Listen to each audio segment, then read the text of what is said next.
여러분 안녕하십니까? 되돌아보면 윤석열 대통령이 대한민국의 대통령이 되지 않았더라면 어떻게 될 뻔했습니까? 되돌아보면 전과 사범 이재명이 만약 대한민국의 대통령이 됐으면 대한민국 어떻게 될 뻔했습니까?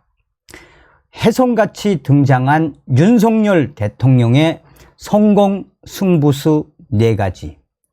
우파 리더들이 반드시 지금처럼 더 독하고 강하게 가셔야 한다라고 건의를 하고 있습니다. 다시 한번 윤석열 대통령으로 만들어주신 모든 분들께 감사드리며 이 소식을 전달해 드리도록 하겠습니다. 정성산TV 좋아요, 구독, 알림은 큰 힘이 되겠습니다. 후원해 주시는 모든 분들께 가열차게 멸공. 윤석열 대통령은 이달 29일 정치 참여 및 대선 도전 선언 2주년을 맞습니다.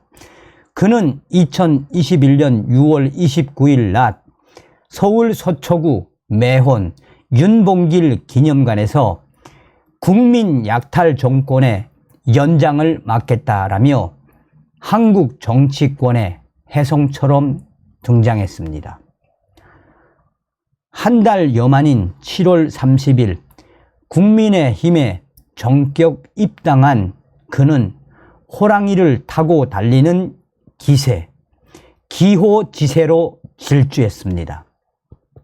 석 달 후인 11월 당내 경선에서 대선 후보로 선출됐고 다시 넉 달 만에 이재명 민주당 후보를 꼽고 대통령이 됐습니다. 김대중 대통령조차 사수 끝에 오른 대통령직을 그는 단 한 번의 선거로 쟁취했습니다. 정치 입문 이후 윤석열 대통령의 지난 2년을 복기해 보면 운둔군이라는 세 단어가 떠오릅니다. 운둔군은 이병철 삼성그룹 창업주가 자서전인 호암 자전에서 밝힌 자신의 성공 철학입니다. 사람은 능력이 있다고 성공하는 것이 아니다. 운을 잘 타야 하는 법이다. 그러니까 운을 잘 타고 나가려면 운이 오기를 기다리는 둔한 맛이 있어야 한다. 운이 트일 때까지 버텨내는 끈기와 근성이 있어야 한다. 먼저 운입니다. 1987년 직선제 개헌 이후 최근 35년 동안 윤 대통령보다 운이 더 좋은 정치인이 있었을까요? 평생을 검찰 공무원으로 지내온 그는 난생 첫 공직 선거 출마에 당선돼 대통령실로 직행한 최초의 인물입니다.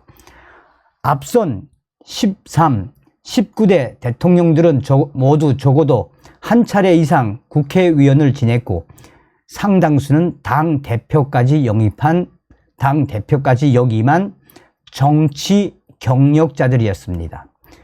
국회의원 영선 출신인 윤석열 대통령은 본선에서 0.73%포인트 득표율 차이로 승리했고 작년 6월 1일 지방선거 압승도 이끌어냈습니다. 전 정권의 검찰총장에서 불과 370일, 1년 5일 만에 반대 정당의 대통령이 되는 일은 다시 반복되기 힘든 한편의 기적 같은 드라마였습니다. 경선, 대선 기간 중 지지율 하락에 수렁에 빠졌던 그가 다시 반등할 때마다 윤석열이 아니라 운이 있는 운석열이다. 하늘이 도와주는 것 같다라는 말이 회자됐습니다. 둔은 어떤가요?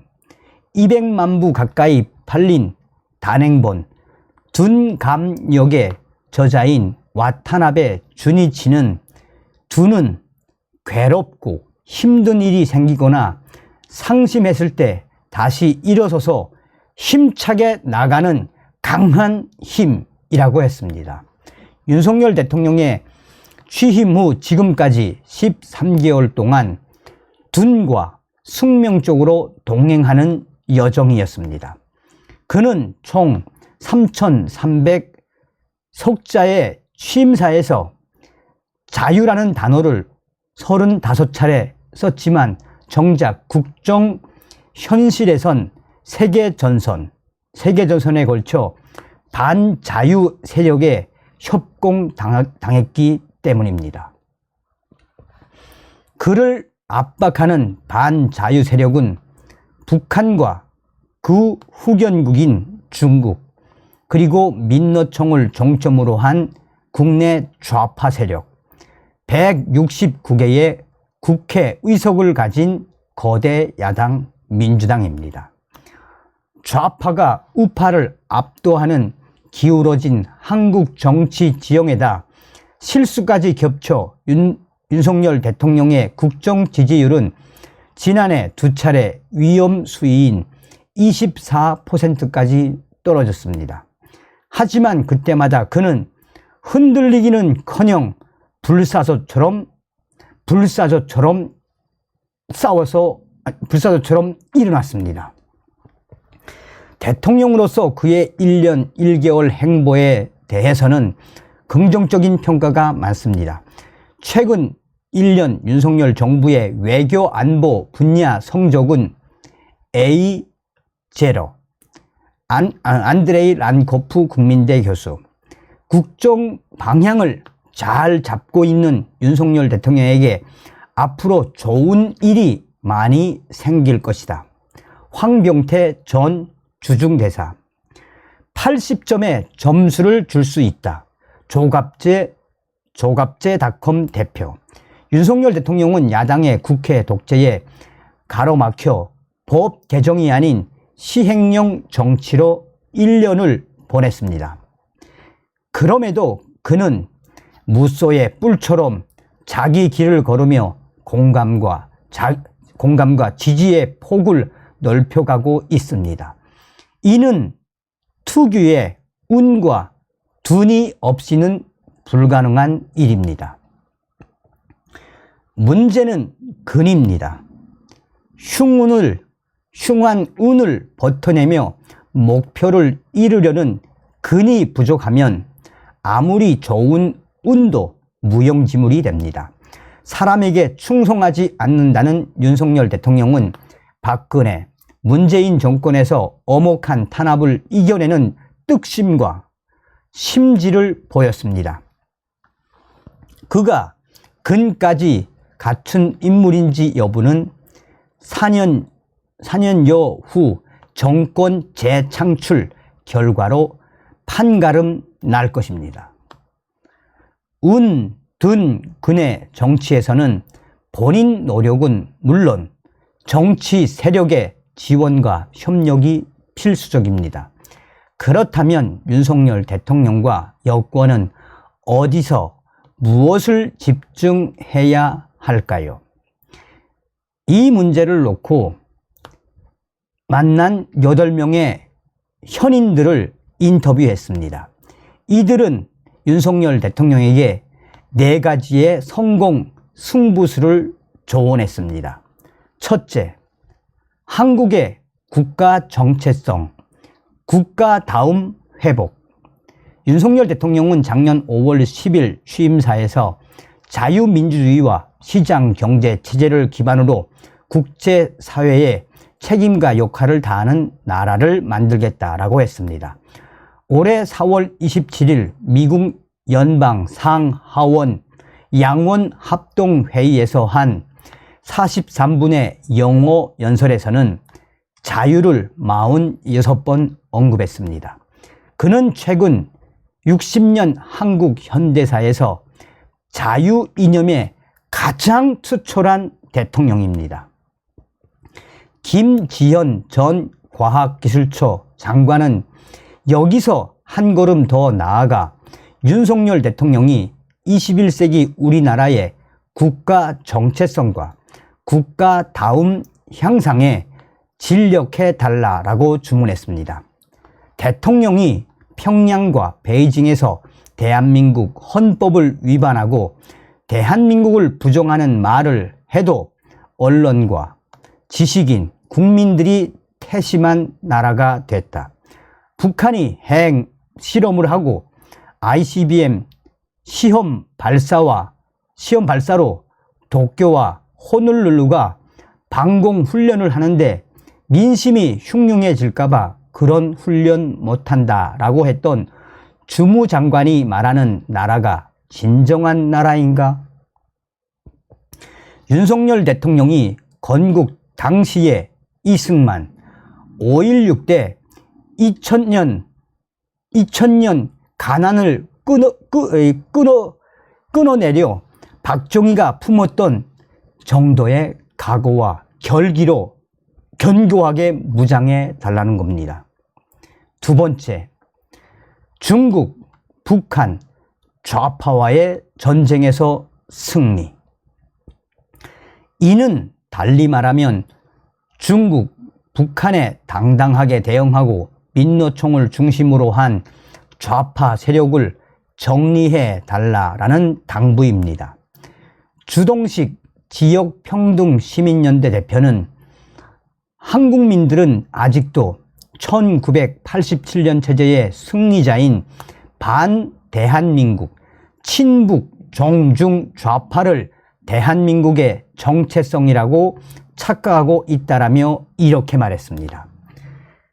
윤석열 대통령은 반대한민국 정체성이 대한민국을 대변하는 상황을 근본적으로 뒤집어야 한다. 그런 점에서 윤석열 정부는 사실상 혁명 정부이며 윤석열 대통령은 혁명 정부의 수반이다. 이것이 정치 경험이 전무한 그를 국민들이 이 역사의 전면에 불러세운 대한민국의 시대 정신이다. 조갑제닷컴의 조갑제 대표는 내년 4월 총선의 구도를 김일성 세력 대 자유 대한민국 세력으로 잡아야 한다라고 말했습니다. 민주당, 민노총 같은 좌파 세력이 김정은 정권에만 도움되고 대한민국에는 불리한 짓을 하고 있음을 윤석열 대통령이 부각하고 정면 승부할 때 승산이 높아진다는 조언입니다. 좌파 세력에 대한 단호한 태도가 필승 카드라는 사실은 이미 확인이 됐습니다. 윤 대통령의 국정 지지율은 작년 9월 공직선거법 위반 혐의로 이재명 대표를 불구속 기소했을 때와 한 달 후 감사원이 서해 공무원 피격 사건과 관련해 문재인 전 대통령의 서면 조사를 통보했을 때 6%포인트, 5%포인트 올랐습니다. 셋째, 기자회견 등으로 대통령이 국정 주도. 지금 유치원생부터 90년대까지 모든 국민이 정보를 제작, 발신, 유통할 수 있는 소셜 미디어의 시대입니다. 그렇지만 대통령은 국민 모두가 주목하는 최고의 홍보맨이자 최대 인플루언서입니다. 윤석열 대통령은 1호 홍보맨이라는 이점을 최대한 활용해야 한다라는 주문입니다. 윤석열을 부르는 대한민국의 저자인 김창룡 전 국무총리 공보실장은 매주 또는 2주 정도마다 특정 위제를 갖고 대통령이 10분에서 20분 정도 기자들을 만나 하고 싶은 말을 국민들에게 직접 전달해 여론 흐름을 주도해야 한다라고 했습니다. 대통령은 이 자리에서 국민과 자신이 처한 상황을 꾸밈없이 솔직하게 얘기하면 됩니다. 항상 자신만만해 할 필요도 없습니다. 오히려 소설 삼국지의 유비처럼 힘들다라며 눈물도 보이고 이 엄살도 피우는 능굴능신, 상황에 따라 지혜롭게 급히고 펴 능굴능신의 모습을 보일 때 그 효과는 2배에서 3배 커질 것입니다. 70대 고령이던 이승만 대통령도 경무대에서 거의 매주 기자회견을 열었습니다. 뛰어난 학습 능력과 정치적 신념을 갖춘 윤석열 대통령은 자신감 있게 언론을 자주 만나야 합니다. 미디어는 자신과 국정을 세일즈하고 정치 국면을 주도하기에 둘도 없이 유용한 창구이자 수단이기 때문입니다. 넷째, 우파 역량 강화와 새로운 세력 형성. 윤석열 대통령과 여권의 당면 과제는 내년 4월 총선 승리입니다. 이를 위해 여당이 중도로 외연을 확장해야 한다라는 견해가 제법 많습니다. 그러나 여당 스스로 정체성이 흔들리거나 활력과 자생력이 부족하다면 얘기가 다릅니다. 서울대 경제학부 교수를 지낸 이영훈 이승만 학교 교장의 말입니다. 거의 모든 선거에서 당락은 1에서 2%포인트 격차로 결정된다. 중도층의 비위를 맞추려 급급하기보다는 진성 우파가 단결하고 결속해 새로운 미래 비전을 만들어 갈 때 자연스레 중도로 확장 흡수가 이루어질 것이다. 이런 관점에서 국민의힘이 100만 당원을 제대로 교육시키고 당원들 통해 국민들 속으로 꾸준히 침투한다면 총선 승리와 함께 윤석열 정부의 국정 운영이 탄탄해질 것이라는 진단입니다. 이런 노력은 대한민국의 새 주류와 이 새로운 중심 세력 만들기로 연결됩니다. 임건순 작가는 언제까지 우파 정치가 판검사, 변호사들의 인생의 모장 무대가 돼야 하나, 투쟁력은 고사하고 미래 비전과 고민조차 없는 이들을 대고 공천하는 일은 없어야 한다라며 이렇게 말했습니다. 대한민국의 새로운 청사진을 현실화할 인재들을 발탁해야 한다. 이들을 영입해 실력과 컨텐츠를 가진 리더로 거듭나게 해야 한다. 최고 인재들이 모여있는 의사 집단도 영입 대상이다. 김운구 트루스포럼 대표는 국가간이 특초라고 시대적 위기감을 철저히 인식하고 있는 사람들을 중심으로 2024년 제22대 국회를 구성해야 한다. 한국 정치의 선진화를 더 이상 미루어선 안 된다라고 했습니다. 한국 현대사에서 윤석열 대통령의 존재는 특이하면서도 의미심장합니다. 1987년 이후 대통령들은 하나같이 대통령이 되고자 안달했으나 정치 초보인 윤석열 대통령은 국민의 부름을 받아 정치에 이끌려 나왔고 대통령까지 됐습니다. 그러기에 그의 성공과 실패는 개인이나 가족, 정당에만 국한된 문제가 절대 아닙니다. 그는 한반도에서 자유, 민주, 인권을 믿는 대한민국 정통 세력의 명운뿐만 아니라 세계적 차원에서 자유민주주의와 전체주의 대결의 방향타를 결정짓는 건건일척의 승부사입니다. 윤 대통령이 운둔군의 두루 형통해 한국과 세계 역사를 전진시키는 역사적 인물이 되기를 한국과 세계의 많은 자유 시민들이 소망하고 있습니다. 라고 전하고 있습니다. 어떻게 보면 제가 하고 싶은 이야기를 이렇게 조선일보가 소상하게 전했네요. 다시 한번 윤석열 대통령을 만들어주신 모든 분들께 가열차게 멸고 다음 시간에 뵙겠습니다.